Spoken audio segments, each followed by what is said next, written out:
முதற்கடவுளான விநாயகர் பெருமான் 2 பெண்களை மணமுடித்து மணக்கோலத்தில் இருக்கும் இடம் எது என்று உங்களுக்கு தெரியுமா? சென்னையில் பாடி என்று அழைக்கப்படும் பகுதியில் இருக்கும் திரு வலித்தமுடைய நாயனார் கோவில்தான் அது. அந்த கோவிலை பற்றித்தான் இந்த பகுதியில் நாம் காணவிருக்கிறோம்.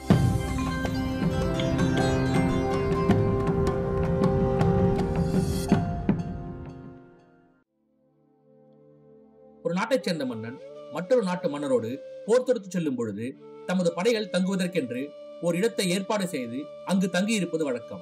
இது போன்ற இடங்களை பாடி வீடு என்று குறிப்பிடுவார்கள். மேற்கூறியவற்றுள் இந்த பாடி என்ற ஊரின் பெயர் போர்க்கால பாடி வீட்டின் அடிப்படையில் அமைந்திருக்கலாம். சோழ மன்னர்களும் விஜயநகர மன்னர்களும் இவ்வூரை பாடி வீடாக பயன்படுத்தியிருக்கலாம் என்று நம்பப்படுகிறது. இந்த கோவில் திருவலிதாயம் என்று அழைக்கப்படுகிறது. புராண கதையின் அடிப்படையில் பரத்வாஜ முனிவர் என்ற முனிவர் ஒரு சாபத்தின் காரணமாக கரிக்குருவியாக பிறந்திருக்கிறார். இந்த குருவியை வலியன் என்று அழைக்கிறார்கள். குருவியாக பிறந்திருந்தாலும் தன்னுடைய முன் ஜென்ம நினைவுகள் அவருக்கு இருந்திருக்கிறது. அவர் மீண்டும் ஒரு முனிவராக மாற வேண்டி பல்வேறு தலங்களுக்கு சென்று சிவபெருமானை வணங்கி வருகிறார். பிறகு இங்கே ஒரு கொன்றை மரத்திற்கு கீழே அமைந்திருக்கும் சிவலிங்கத்தை பார்த்து வணங்கி இருக்கிறார். அங்கே அவருடைய சாபம் நீங்க பெற்று மீண்டும் மனித உருவம் கொண்டிருக்கிறார். அவர் முன்பு தோன்றிய சிவபெருமான் அவருக்கு அருள் வழங்கி பறவைகளின் தலைவராக வலியனை ஆக்குகிறார். எனவே இப்பகுதிக்கு திருவலிதாயம் என்ற பெயர் வந்தது. இங்கே இருக்கக்கூடிய சிவபெருமான் திருவலிதமுடைய நாயனார் என்றும் உமையம்மை தாயம்மை என்றும் அழைக்கப்படுகிறார்கள். பரத்வாஜ முனிவர் குருவி உருவம் கொண்டு இங்கே வந்து வழிபட்டதால் இன்றைக்கும் இந்த கோவிலிலே நிறைய புறாக்களை நம்மால் காண முடியும். கோவில் வளாகத்திற்குள் நூற்றுக்கணக்கான புறாக்கள் உண்டு. சாபம் நீங்க பெற்ற பரத்வாஜ முனிவர் இந்த பகுதியில் ஒரு கிணற்றை உருவாக்கி அங்கிருந்து தண்ணீரை எடுத்து இறைவனை வழிபட்டிருக்கிறார்.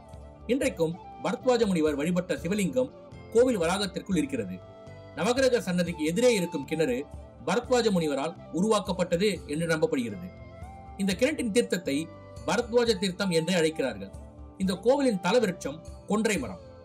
சமயக்குறவர்களால் பாடப்பட்ட 274 பாடல் பெற்ற தலங்களுள் தொண்டை நாட்டில் இருக்கும் ஒரு தலம் இது. தொண்டை நாட்டு தல யாத்திரையின் ஒரு பகுதியாக திருக்காலத்தை சென்ற திருஞான சம்பந்தர் அதன் பின்னர் மலைகளையும் காடுகளையும் கடந்து திருவேற்காடு தலம் வந்தடைந்து பரமனை பணிந்து பதிகம் பாடிய பின்னர் அருகிலுள்ள திருவலிதாயம் செல்கின்றார். அங்கே இறைவனை நோக்கி பத்தரோடு பலரும் பொலியம் மலர் அங்கை புனல் தூவி ஒத்த சொல்லி உலகத்தவர் தாம் தொழுதத்த உயர் சென்னி மத்தம் வைத்த பெருமான் பிரியாது உரைகின்ற வலிதாயம் சித்தம் வைத்த அடியார் அவர் மேல் அடையா மற்றிடர் நோயே என்று பாடுகிறார். இதன் பொருளானது பக்தரோடு என்பது பக்தர்களோடு என்று பொருள் அல்ல, 10 குணங்களை உடைய சிவனடியார்களோடு என்று பொருளாகும். 10 குணங்கள் என்பது சிவபிரானின் புகழை கேட்கும் பொழுது கண்டம் விம்முதல், நாக்கு தழுதழுத்தல், உதறுதல் துடித்தல், உடம்பு குலுங்குதல், மயிர்ப்புலகம் கொள்ளுதல், உடல் வியர்த்தல், சொல் எழாமல் இருத்தல், கசிந்துருகி கண்ணீர் பெருக்குதல், வாய்விட்டு அழுதல், மெய்மறத்தல் என்பதாகும். இந்த 10 குணங்களை உடைய சிவனடியார்களோடு சேர்ந்து தங்கள் கைகளில் அழகிய மலர்களையும் தண்ணீரையும் சேர்த்து ஒன்றாக கூடி வழிபடும் சிவபெருமான் தன்னுடைய தலையிலே உன்மத்தம் பூவை அணியாக சூடியிருக்கிறார். அந்த சிவபெருமான் இங்கே இருக்கக்கூடிய வலிதாயத்தில் குடிகொண்டிருக்கிறார். அவரை நெஞ்சத்தில் வைத்து வழிபடும் அடியவர்களுக்கு இடர் தரும். இடர் என்றால் தொல்லை, தொல்லை தரும் நோய் நொடிகள் அண்டாது என்கிறார் திருஞான சம்பந்தர்.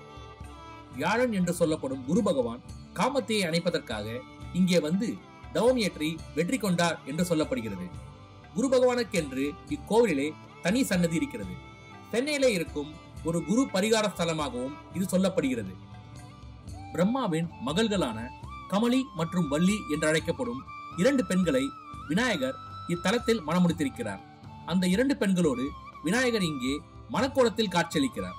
பெரும்பாலான கோவில்களில் இந்த தோற்றத்தில் விநாயகரை நாம் காண்பது அரிது. இந்த கோவில் 10ஆம் நூற்றாண்டில் கட்டப்பட்டது என்று சொல்லப்படுகிறது. தொண்டை மண்டலத்தில் மட்டுமே காணக்கூடிய தூங்கானை விமான கட்டுமானத்தில் இந்த கோவில் விமானம் அமைந்திருக்கிறது.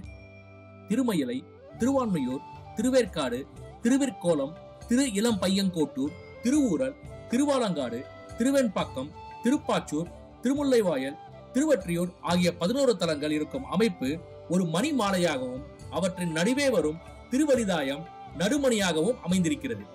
சமீபத்தில் குடமுழுக்கு நடந்த இந்த கோவில் பார்ப்பதற்கு வண்ணமயமாக இருக்கிறது.